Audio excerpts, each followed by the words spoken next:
Blasted into the bedrock 20 metres below Finland's capital Helsinki, there's a bomb-proof labyrinth of bunkers unlike anything else on Earth. How many people can fit down here? 6,000 on full capacity. Just across the bay, icebreaker ships sit ready for Arctic security missions. We all know that the Arctic is important strategically, militarily. And at an army base nearby, young male conscripts are being put through their paces.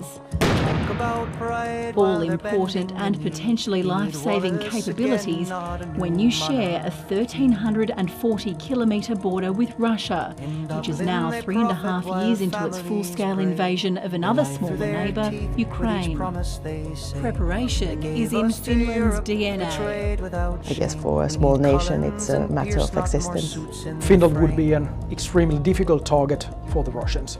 From mandatory conscription to these underground bunker systems, I want to find out why Finland is so prepared and what exactly is preparing for.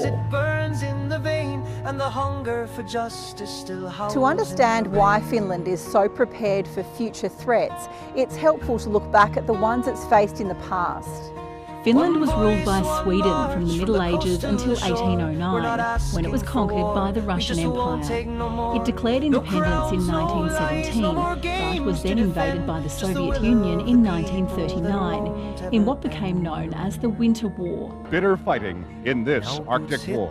When a peace treaty was signed in 1940, Finland retained its independence, but was forced to cede around 10% of its territory. Our martyrized nation.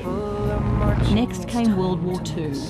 Finland sought protection from the Soviet Union by siding with Germany and tried to reclaim the land it lost. But when Germany lost the war, so did Finland. It signed another peace treaty with the Soviet Union in 1947. We were luckily able to fend them off. We are strongly aware that Russia might be a threat again at some point in the future. That awareness is now part of the national psyche. We have to prepare for all sorts of crises in order to be able to survive, essentially. And not just war, but also different kinds of conflict. So I guess, well, Finland has learned it the hard way. I'm keen to find out more about how prepared for conflict or crises Finland really is. So this is one of the sheltering halls. Tommy Rask from the Helsinki City Rescue Department is taking me on a tour of one of the capital's biggest shelters. Right now, it's an underground sports and recreation hub with a car park, cafe and even a playground. But that can all be moved aside if Finland comes under attack. How long would it take to convert it from normal time use to wartime use? By legislation, we have 72 hours time frame to convert all the shelters to wartime use. We have been practicing in this shelter. We can convert this somewhere 6 to 8 hours. Across a network of bunkers, the capital's entire population and any visitors would be safe from explosions, gas or nuclear threats. In total, we have in Helsinki City for more than 5,500 independent shelters and sheltering places for over 900,000 people. As well as the big community spaces, shelters are also built under people's homes or apartment blocks, in metro stations and in underground car parks. And if they're ever needed, everyone's told to bring water, food, bedding, personal hygiene items, a torch, chargers, books and toys. Everywhere you see this symbol in Finland, there's an underground shelter. They are the last resort on the worst case scenario, so they are bringing some comfort. Above ground, life seems pretty normal here. Russia's a 3-hour drive east of Helsinki though. So how do people feel about that? Well, of course, at the moment the situation is pretty scary, but I don't feel like it because we've always been next to Russia and it's always been some kind of threat. I feel secure and I can raise my children here and that's okay. And we are well prepared and we all feel safe. I feel that because of our geographic location, we've been forced to be prepared, and I'm really happy that that's sort of something that has largely, there's been a consensus among Finnish governments that we should keep investing in military. And there's widespread support for that from the population too. A recent opinion poll asked if Finland were attacked, should Finns take up arms to defend themselves in all situations, even if the outcome seemed uncertain. 78% of Finns said yes. There's strong backing for mandatory military conscription too. When asked whether Finland's defence system should be based on the current system of conscription for men and voluntary military service for women, more than half of respondents said yes, while another 28% supported conscription for both men and women. We've come to Santa Hamina Army Base in Helsinki to meet some new conscripts. We're ready, no matter what happens. Would you go into battle? I think I would, yes. If need be, I'm ready. Finnish men see military service as an honour, not an obligation. Suojaan! There's a lot that I love about this nation, and there's a lot that I want to protect. It's not just a country, it's like my family, you know, close ones, you know, even like the small things like nature. The main part of the Russian military force at the moment is tied in Ukraine.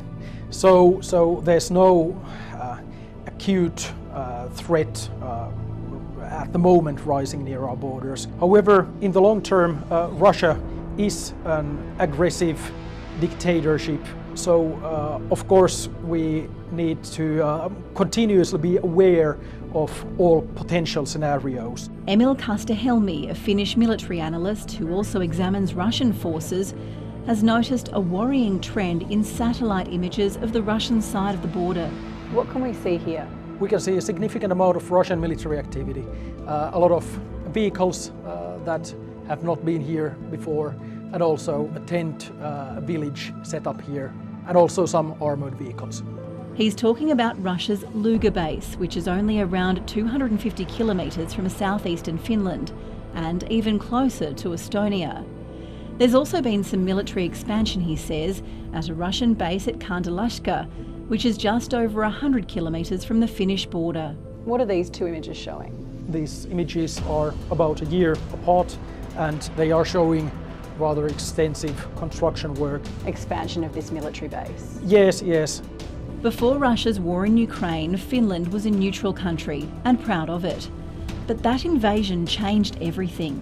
Within a year, Finland joined Nato, a defence alliance between the US and European countries that now includes 32 member states. An attack on one is considered an attack on all. Former Russian President Dmitry Medvedev, who's now on the Russian Security Council, has accused Helsinki of laying the groundwork for a NATO attack. After joining NATO, Helsinki, under the guise of defence measures, has been pursuing a confrontational course of preparations for war with Russia, apparently creating a springboard for an attack on us, he wrote in a column for Russian news agency TASS last month. Well, no, it's utterly false. NATO is a defensive alliance. NATO does not attack another country. Finland also is a small country. Of course, we would never be a threat to Russia. Medvedev wants to make NATO look as an enemy, look as a threat, even though it isn't. What they are actually upset about is that they no longer have the option, the freedom to randomly attack unallied countries near their borders, because basically now there aren't any anymore. NATO membership's given Finland extra protection, but it's also meant a seat at the top table for some of the region's most important conversations. Finland is a country with just 5.5 million people, but while it isn't a big global player, it is proving to be an influential one. It's been a staunch ally of Ukraine, and President Alexander Stubb has become a close confidant of his Ukrainian counterpart Volodymyr Zelensky. But crucially, the Finnish leader is also building a solid relationship with Donald Trump. The pair played golf together at Mar-a-Lago in March, then met again at the funeral of Pope Francis in April. Stubb was part of a core group of European leaders who travelled to the White House for a debrief with the US President after his August in-person summit with Russian President Vladimir Putin. And the pairs just signed a deal for the US to acquire 11 Finnish icebreaker ships, to bolster its national security in the Arctic. We're buying the finest icebreakers in the world, and Finland's known for making them. They sort of have almost a monopoly on icebreakers, if you think about it. Nobody makes them like Finland. I think this is a huge strategic decision by the president as well, because we all know that the Arctic is important strategically, militarily, and in terms of the economy as well. The people I spoke to in Helsinki approve of what their government's doing to deepen ties with the US, defend Finland, elevate the country's status geopolitically, and help Ukraine. But I want to find out how Finns outside the city feel, so I'm driving out to the border. I'm heading 3 hours east to the town of Imatra. It's actually closer to the Russian city of St. Petersburg than Helsinki. Just over that fence is Russia, but it's a no-go zone. Finland shut its border with Russia in 2023, and it has no plans to reopen it. A 3-metre high and 200-kilometre long border fence is being built along parts of the boundary, and all road crossings have been sealed off indefinitely. Before Finland shut its border with Russia, this road border crossing was bustling, with millions of people going back and forth all year round. Finns would go into Russia for cheap petrol, and Russians would come here for shopping and tourism. Now, it's totally empty. Border communities such as Imatra are hurting. These effects for the tourism has been very huge. The Russian people used to shop here many times. There was big shopping malls for the Russian tourists here, so the effects have been quite wide. And the city center is now quite quiet. Many people have lost their jobs and been forced to move away. Former Russian President Dmitry Medvedev's recent column continued. Due to the severing of ties with Russia, the entire eastern part of Finland is suffering from severe unemployment. The uncertainty of the economic outlook led to a slump in investment. It serves them right. In Imatra, it's pretty empty. Everything is quieter. There are less people, less cars, less business. But despite the economic hit, the locals who've stayed here want the border to stay shut. The majority of Finns don't want Russian tourists until the peace is in Ukraine. No, we are not. Of course, it might open someday, but no one knows when. It can be 5 months, 5 years, or 50 years. Everywhere I've been, Finnish people seem aware of Russia's potential to be hostile, but not scared of it. And most put that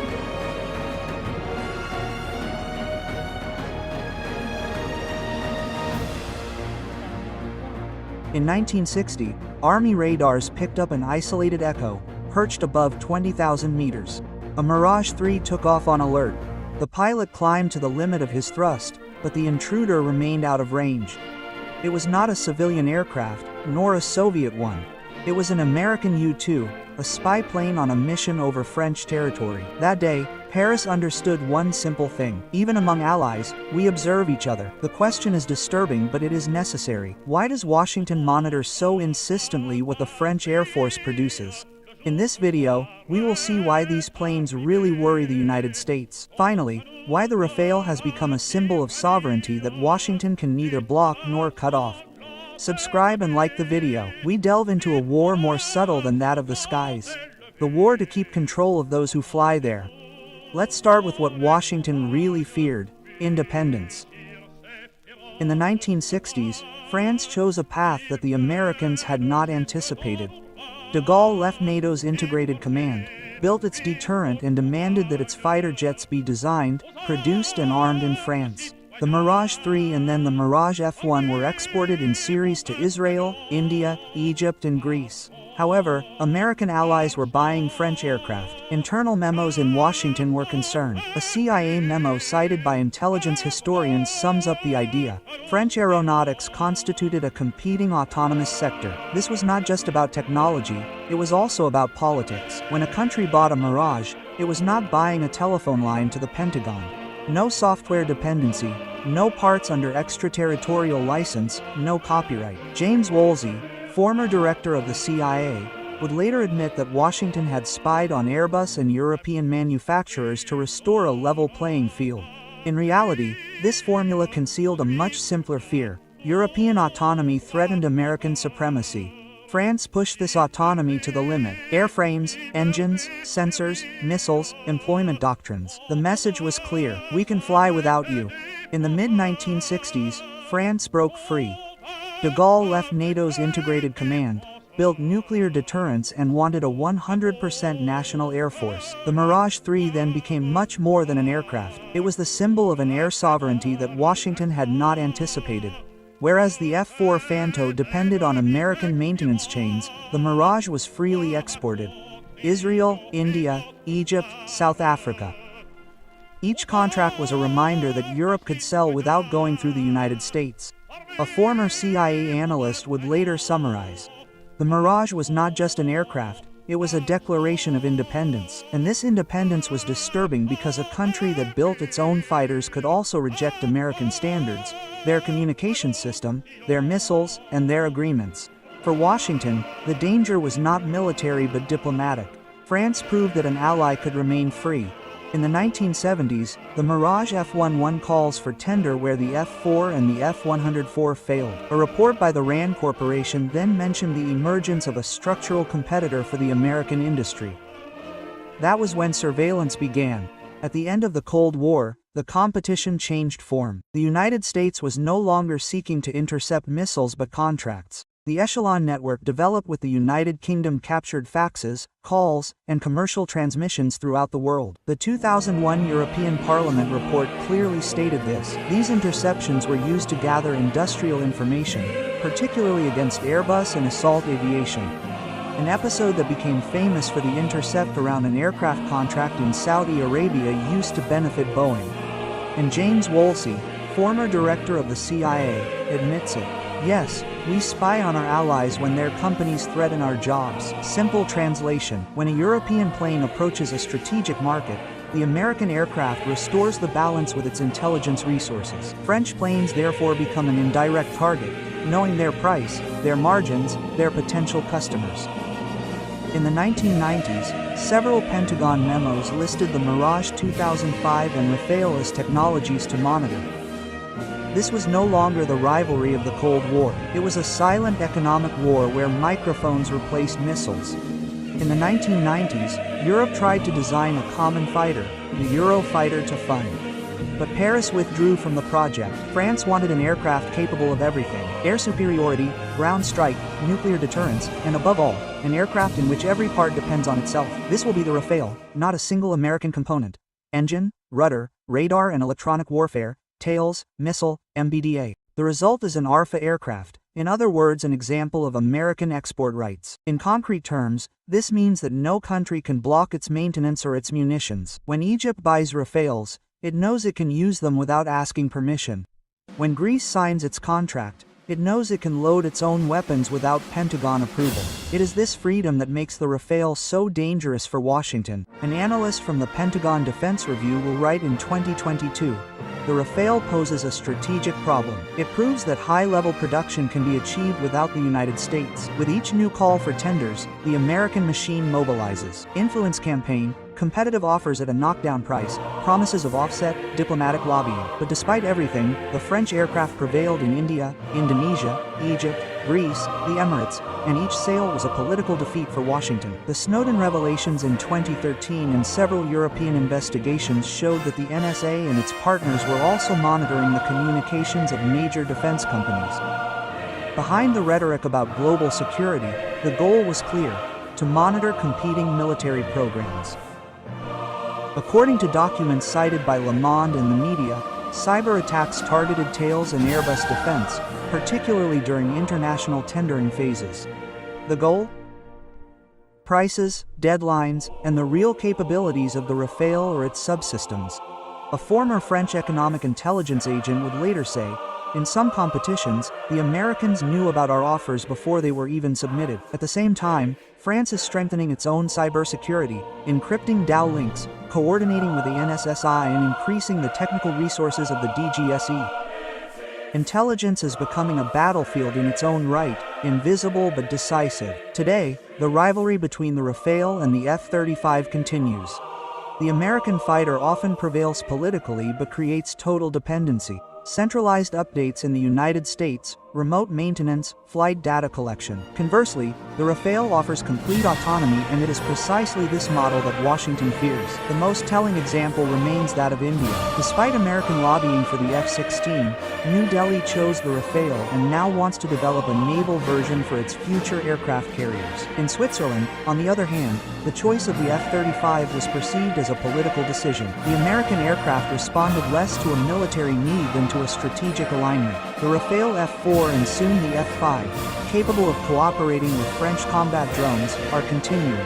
While the F-35 still depends on servers in the United States, the Rafale continues to be a sovereign system. Deep down, the United States has never been afraid of the Mirage or the Rafale for their performance. They fear what they embody, an ally capable of saying no, an industry that does not obey their rules, planes that cannot be shut down remotely or banned from use. In a world where every system transmits data and every decision leaves a trace, true power is that which remains master of these tools. And this superiority has no source code. It has a simpler name: freedom. To follow the next analyses on these discrete but decisive power relations, subscribe to the channel.